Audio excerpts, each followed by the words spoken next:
Welcome to Countdown to College Game Day, presented by Samsung QLED TV. All right, that's the closest I can come to a golf voice. It's Countdown to College Game Day. Christine Williamson, I'm Jason Fitz. We lead you into Game Day at 9 a.m. Eastern. You just saw it there. They're coming at you live this morning from Augusta. I mean, I like our setup. I'm not much of a golfer, so, you know, that's the only way I can sort of make it make sense in my mind. Does Reese have to talk in a really quiet, professional voice? I was actually like expecting you to do it for at least longer than like 5 words. I was like, no. We're going to just do the whole intro like this, which is why I was ready for my little golf clap. I'm a glorified child. There's no chance that would happen. All right, if you're watching us here in the app, you know that you can authenticate and watch all day to get your college football action. This is usually where we start with the top, with our stories, but the top story right now in college football is very clear, and it's postponements and cancellations of games. You can see it right there. These are just top 25 matchups that have been affected. Alabama, LSU, Ohio State, Maryland, Texas A&M, Tennessee, the list goes on. And a lot of these have consequence to both sides, to the teams that aren't getting to play that are bad, but especially to the teams that are playing that are good. So we're going to get some expertise right out of the gates. We'll bring in our good friend Heather Dinich joining us right now. And Heather, you've been following this thing since the beginning. So you've seen the commissioners of all the big power conferences from the get-go. What's the level of concern now from college football commissioners about the season compared to what it's been since you've been following this? Well, I think SEC Commissioner Greg Sankey summed it up best earlier this week when he said that he is shaken, not deterred. There is certainly a consensus amongst the commissioners I've spoken to that they want to get these games played, rescheduled, and move on and have the college football playoff and the semifinals on their dates that they have planned, ending with crowning a national champion on January 11th in Miami Gardens. And Big 12 Commissioner Bob Bowlesby told me this week, he said that they are going to stick with that plan unless they are forced to do otherwise. And they're certainly hoping they're not forced to. So you mentioned that, you know, Bob Bowlesby said that the only way that they would be able to push back that date is if they're forced. What exactly would have to happen for them to be forced to make that decision? I asked him that very question, and he said it could be a multitude of things. He said it could be testing positivity rates. It could be health and government officials or whatever it might be in that local jurisdiction. It could be a number of things, a combination of things. But really, what we're seeing right now is college football being a reflection of what's going on throughout our country in terms of the coronavirus pandemic. So there is no cutoff date for the commissioners to determine whether or not they have to push the playoff back. It might be another month until they know, but they have said that they are going to take as much time as possible before making that determination. All right, Heather, we always have you on for serious stuff. So now we're going to have a little bit of fun in honor of, obviously, the passing of Alex Trebek this week. What we've decided to do is pay a little tribute with some Jeopardy. So we've tailored each category. This is a final Jeopardy question, just like they do on the show. I'm going to give you the category, then you can tell us up to $1,000 fake dollars what you're going to risk. And the prize for you would be a generic Mom of the Year cup, because that's all we can afford on these digital shows. It's just generic, says Mom of the Year. That's all I can offer you. So you have $1,000 of fake money to bet. Your category is the college football playoff. How much do you want to bet? I will bet $800. Oh, okay. All right, I like this. There's some strategy to this because no other guest will know what any guest has bet throughout the course of the show. So are you ready for your question? Here we go. This is the average number of Marriott points earned per night for a stay at the Gaylord Texan Resort in Grapevine, Texas. For anyone that doesn't know, Heather has been there many, many a time. So could be right up your alley. Wait, say it again. The average number of points for a one Marriott night? Yep, for a stay at the Texan. I mean, the Texan is nice. I'm going to go with 1,000. The judges are saying, no, it's too low. It's too low. Heather didn't know. Oh, man. All right. So, Heather, you have $200 remaining. We'll see how that plays out. And, yes, for anyone that noticed, we can't afford the actual Jeopardy music, so we just use the fake stuff. Heather, we'll keep the cup. I don't know who else I'm going to give Mom of the Year to. So, you know, you can still have the cup when we finally see you. Thank you so much for hanging out with us. We appreciate you, my friend. Thank you.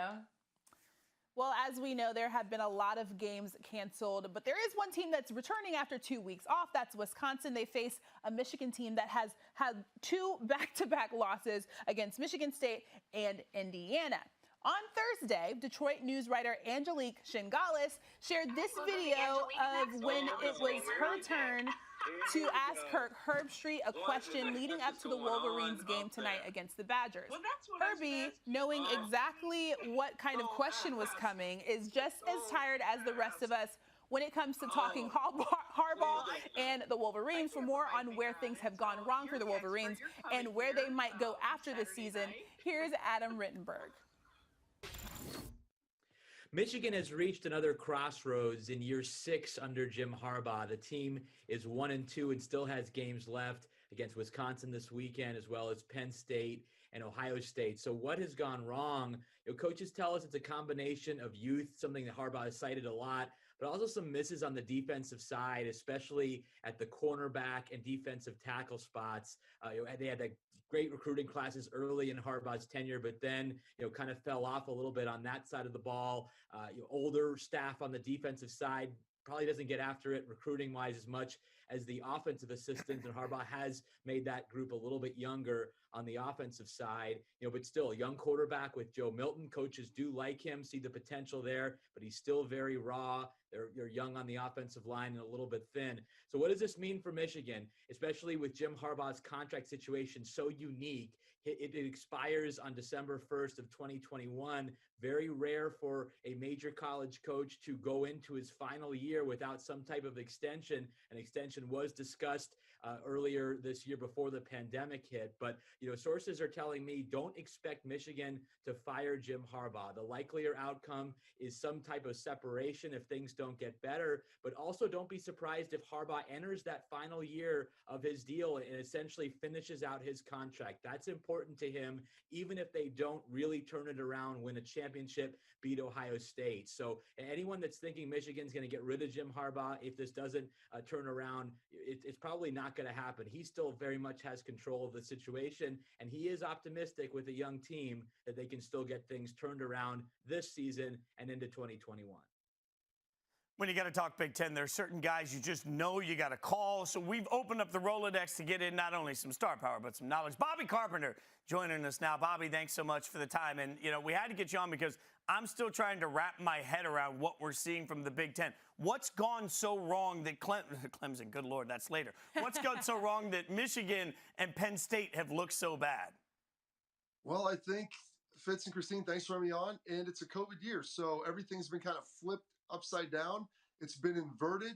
So, if you take Ohio State out of the equation, the teams that are leading the Big Ten, on the East, you have Indiana, you have Ohio State. On the West, you have Purdue, and you have Northwestern. And so when you start to look at this, that's flipped on top. None of it makes sense. When you look at Michigan, and I watched that Indiana game every single snap, I saw one team that was clearly better than the other team, and Indiana was clearly better than Michigan.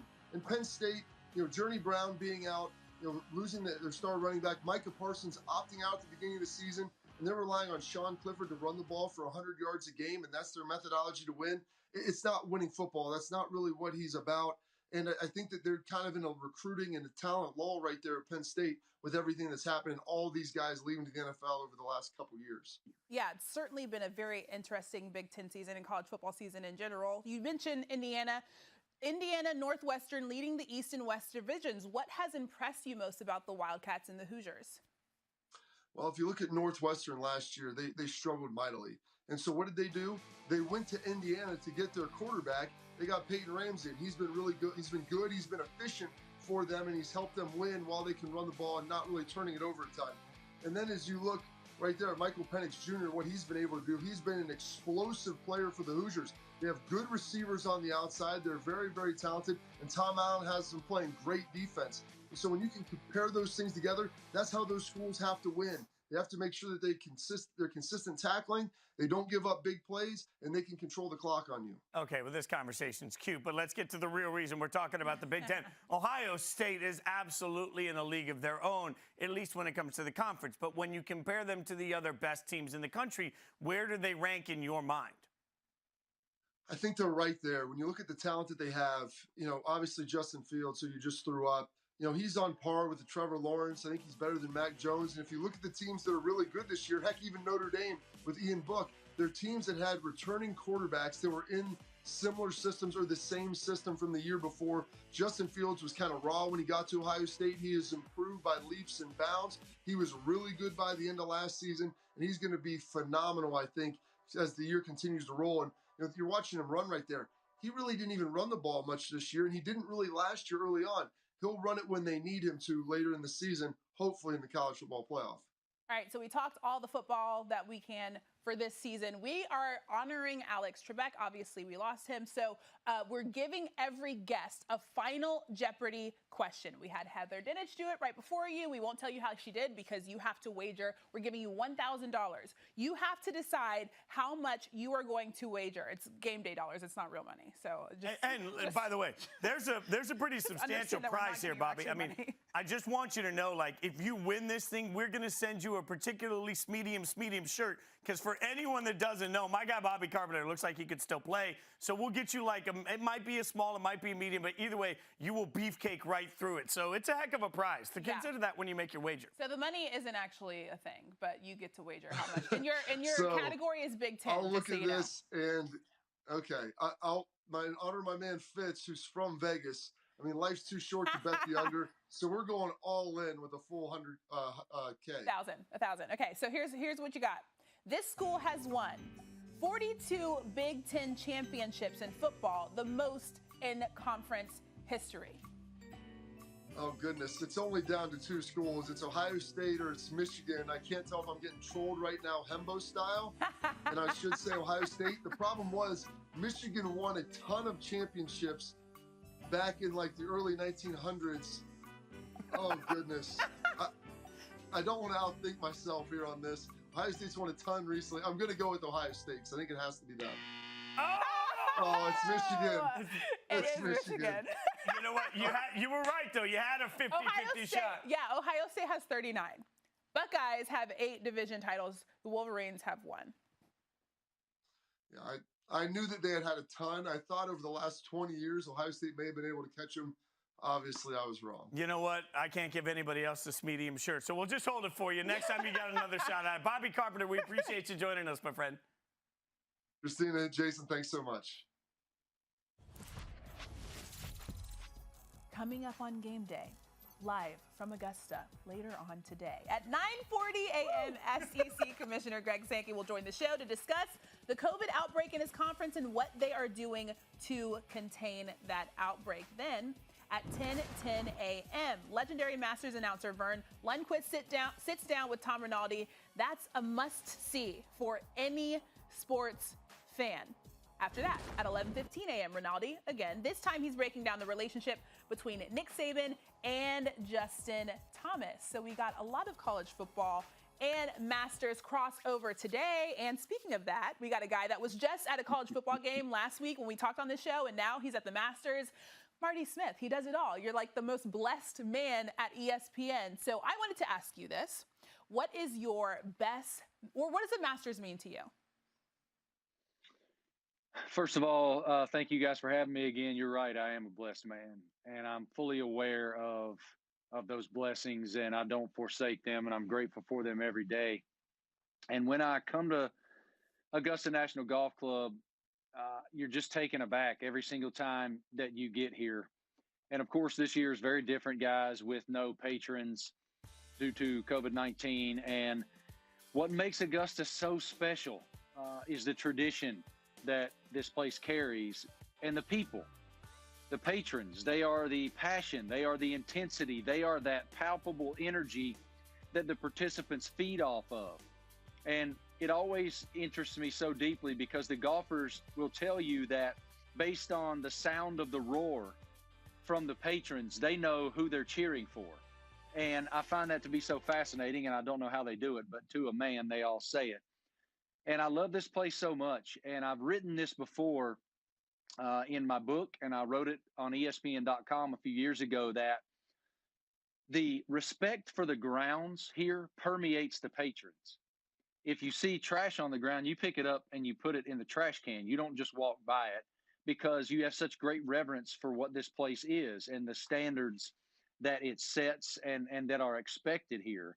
And because you can't have your cell phone, you're not watching the world through an iPhone screen. You are watching the world through the greatest the greatest opportunity, which is your own mind. And you're creating genuine memories, and you're immersed in the people that you're taking in the event with, because you're not distracted by a phone. It's truly immersive. And every bit of that is so beautiful. And it makes this event, you hear our guy Jim Nance say all the time, a tradition unlike any other. And that's an accurate statement. I just feel so fortunate to get to come here. I will tell everybody, Marty is the host of the Official Masters podcast, and one of the coolest things about it is I'm not sure we have anybody at the company better at sitting down and getting reality out of somebody in an interview. It's been stunning and incredible to listen to your work there. So I will ask you a tie-in from the college football community that's watching this show right now. When you think about some of the things that we'll be talking about on Game Day today, do you have a favorite college football and Masters tie-in story?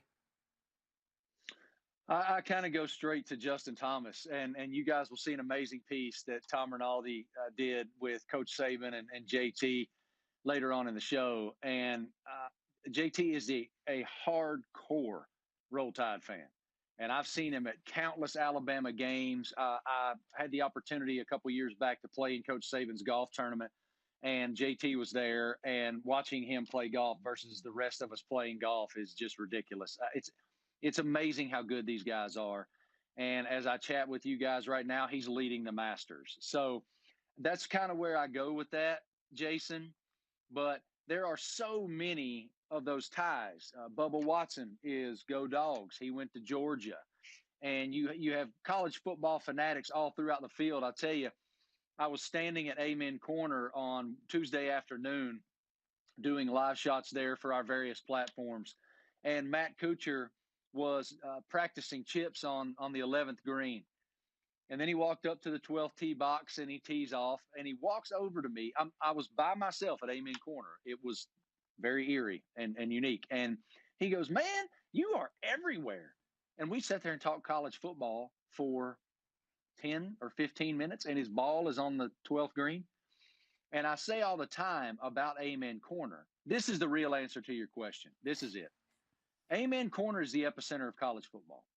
Every single year at the Masters, I will walk down to Amen Corner on Sunday, and I will lean against one of those Georgia pines, and I will think of my father, because I would give anything to be able to bring him here and lean on those Georgia pines with him. I grew up watching the Masters every year with him. And the greatest bond that I had with my dad was college football at Virginia Tech. And so I'm leaning against those pine trees every year, and invariably, Clemson fans walk up. "Marty, what do you think? How are we going to look this year? Go Tigers." Georgia fans, Bama fans, Auburn fans, Kentucky fans, you name it, Florida State fans, Miami fans, all over the country. And all they want to talk about is not the golf tournament, but they want my perspective on their football team. And so I really believe Amen Corner is the epicenter of college football, guys. It's awesome. It's just awesome. I'm at a loss for words.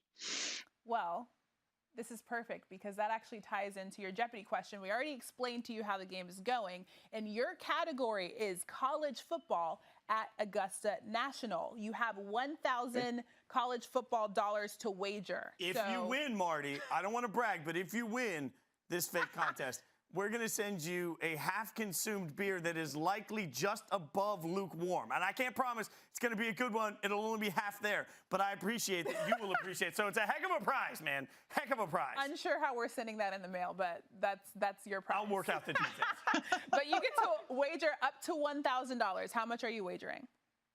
I'm going the whole bundle. All right. Okay. Here's your question. This current college football coach was once kicked out of Augusta National for attempting to take a few pictures. This current college football coach was once kicked out of Augusta National for taking a few pictures. Lane Kiffin. Who is Lane Kiffin? That's actually a really good guess. That is a good I guess. feel like Lane Kiffin is the kind of guy that would totally get kicked out of Augusta National, but it was actually Clemson head coach Dabo Swinney. Yeah, it was 96. He was a wide receiver coach for Bama, was driving the area on a recruiting trip, stumbled on, and he, as he told the story, he drove down Magnolia Lane towards the clubhouse to take some pictures, looked in the rear view, saw a security guard chasing him down, stopped him, escorted him out before he could take any extra pictures. What 13 a great years later, story. he ended up getting the That's a pig off great there. story. Look at that. We're helping Marty Smith. That's Isn't that crazy? That's never would have crazy. thought It it. doesn't even That's the seem like most a Dabo Dabo-esque thing. story ever. Now, Not I at will tell all. you guys this. Even though I was incorrect and you will not be shipping me my half-consumed warm beer, that's okay. Because one of the most amazing things about Augusta National Golf Club is they have the greatest media center in the world, in all the globe, and they serve cold beer. So I'm going to get one anyway. No, that's working around the system. That's what you can do. Marty, we appreciate your time, my friend. Enjoy the pimento, enjoy the cold beer, enjoy some college football while you're doing it, too. We appreciate you, my friend. Thanks, guys. You're watching Countdown to College Game Day presented by Samsung QLED TV. Just a reminder for you, if you're watching, that if you'd like to be on the show this year with your sign, enter for a chance to join at collegegameday.com. And now let's take a look at Fitz's biggest moments, brought to you by Samsung QLED TV.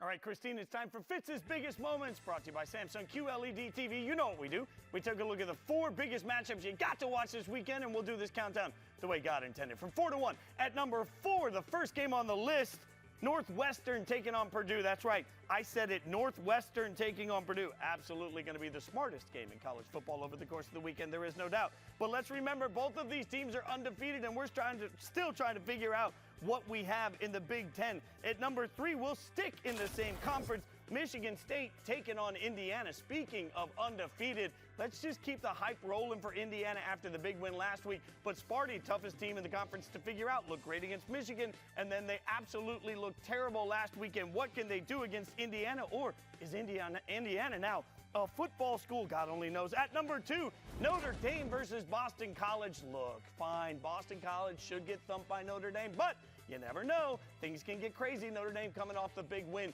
Can Ian Book keep that success up against Boston College? We would think so, but still a lot on the line in that one. And at number 1 on the biggest moments list, Wisconsin taking on Michigan. A lot of Big Ten love, but let's be real. This is about 2 different sides of it. Wisconsin had an epic performance from their quarterback, and we haven't seen any football from them since. They still want to somehow, some way find their way into the Big Ten title conversation so that they can be in the playoff conversation. But to do that, they'll have to beat Michigan this year. That doesn't seem that hard. But if they do that, what's the pressure going to be like on Harbaugh? Oh, I love the drama from the top to the bottom. That's why that is your biggest moment of the weekend.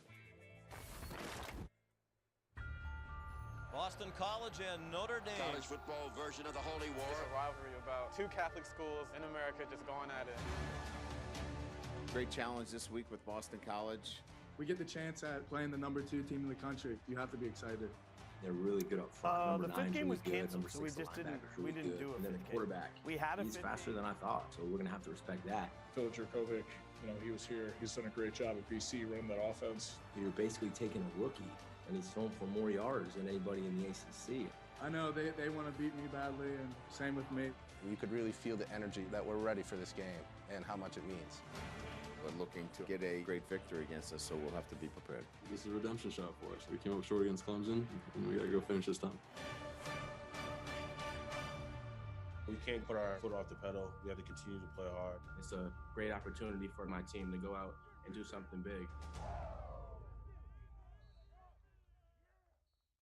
Now, we have just been incredibly blessed because we got 2 Clemson guys 2 weeks in a row. Last week we had Taj Boyd. This week we have Eric Mac Lain. And before you say anything, Eric, Jason is saying wow because he knows that I went to Clemson and he's just like not a part of the party. And Miami and worked for the Big 12. Like, she picks her school every week, Mac Lain. This is my life. People just like to bring this up all the time. But welcome, Eric. Obviously, last week our Clemson Tigers lost to Notre Dame.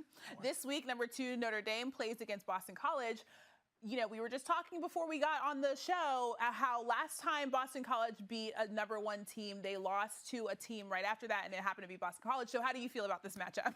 Yeah, it's super interesting, right? You cannot overlook this game if you're Notre Dame. And one thing that's going to be really interesting that, we've gone back and forth with the guys on the huddle saying, hey, look, did Notre Dame put all the eggs in the beat Clemson basket? Now that you're there, now that you've done it, what does it look like moving forward? What does your focus turn to, your attention to detail? Because it's a little bit interesting with this game. There was so much hype, so much juice around a week ago. Now you're going to Boston College where there's no fans. It's a day game. Now, yes, it is on ABC, a great national, type of brand there, but is the juice going to be the same? Can you keep the level of energy the same as you did a week ago?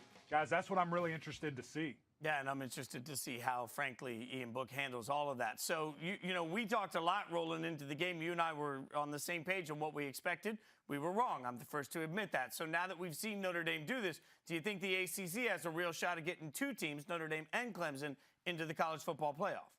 I think there's certainly, Jason, an argument for that. If both teams win out, play each other again in the ACC championship, and then if it's close. I mean, we saw last Saturday night two of the best teams in the country going head-to-head, and the game absolutely delivered, going into double overtime, winning by a touchdown. I mean, why wouldn't you want to see that again? A three-peat, if you will, if we see how it progresses and goes through the ACC championship. So I think right now that argument for sure can be made that both of these teams deserve to be in the playoff.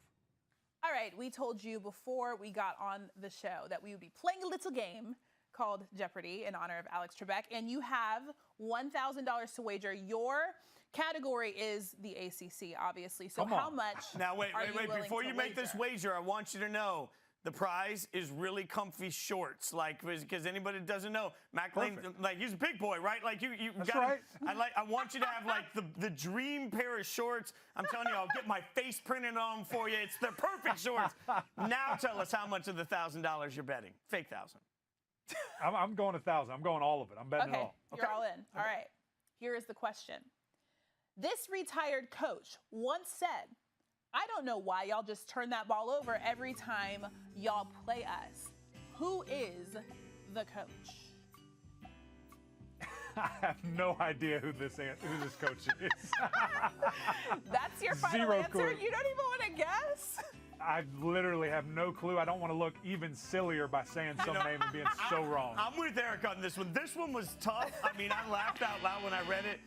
I can't do the accent well enough, but I'll tell you, Eric, it'll make sense now. It's the head ball coach. According to Dabo, during the Tigers' 5-game losing streak to Carolina, they kept turning the ball over. Spurrier calls Dabo and says, you offered that nugget of wisdom up there. So, that was the little truth. You played for Clemson during the time, so we thought maybe you'd heard that little nugget. So you finished with 0. I have totally removed those losses from my memory. So that did not perfectly happen. explains it why I don't remember that happening. Well, I don't know what I'm going to do with a pair of shorts with my face on them your size, so I'll just send them anyway. I mean, did you really want those shorts with Fitz's face on them? Yeah, I want it. Are you kidding me? It's a good-looking guy. Come on. I'm talking about, like, the hair will be perfectly coiffed. Your thighs will feel comfortable. Right. Everybody's good. It's weird. This is very weird.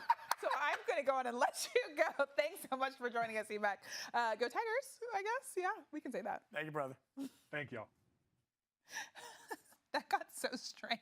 You're welcome. That's what I try to do. I try to make it strange, but we are going to play the Jeopardy game as well. And, they're calling it Final Jeopardy. Final Jeopardy. We'll get you a quick recap first of the leaderboard, right? Yeah, so yeah. This is where we are at this point with the leaderboard. You know what's funny? All of the guys went all in and bet every dollar. None of them have anything left. Nobody got the questions right. Heather Dinich was the smartest bettor. She only went in. That's how you play Jeopardy. Right. So you know what? Heather Dinich is, of our guests, the big winner. She's so we Am I got asking questions. you the first? Yeah, okay. Go ahead. So the first one is, at just 19 years and 337 days old, this quarterback is the youngest winner of the Heisman Trophy. Oh wait, I didn't ask you how much you're wagering. How much are you wagering? Well, it's unfair because I know how much everybody else wagered. So I would have gone all in. Okay, you're all in. All right, go. I'm not. I shouldn't have to beat Heather, but for fairness, I would have done that. At 19 years and 337 days old, youngest Heisman winner. This is a recent one, and so I'm gonna go with Lamar Jackson. the ding, ding, ding Oh, noise. I didn't know look if it at was that. coming, so I just did it myself. So Okay. Does that I mean like that that. you have $1,000? No, I have 2,000. I started with the 1,000. I bet. Oh my gosh, Never now- go to Vegas with Christine. She'll I'm be not like, gonna- hey, you won. I keep all of the money. Okay, let's get you one. Are you ready for your question? How much you wager? I guess I have to wager $1,000 now come on. just if I want to win. All right, your or question. tie. With 47 wins in a row, this school holds the NCAA Division I record for the longest winning streak. Clemson. Wow, she gave her answer quickly. And I'm just going to let this music play out until. Oh my gosh! Wait, it's not wrong. Wait, can I guess again? Where the wind comes sweeping. Is it Oklahoma? Yeah. I don't know if I'm allowed to sing. Yes. I don't know if I'm allowed to sing the song. Wow, but yes. when was that? In like the 50s, maybe the 60s. I don't know. Okay, just kidding. I mean, it was a long time ago. This is what I know. I know that they're going to have a masterful time. Oh, see what I did there? I like on that. Game Day. Thanks for hanging out. She's Christine Williamson. I'm Jason Fitz. We're here every single Winner! Saturday. Stick around right now. I did win. Yeah! Woo! Stick around. Check out Game Day coming at you right now live from Augusta. Thank you so much for hanging out with us every single Saturday. We appreciate it. I guess I'm not really a loser. I'm a tire. Thanks for watching Countdown to Game Day presented by Samsung QLED TV.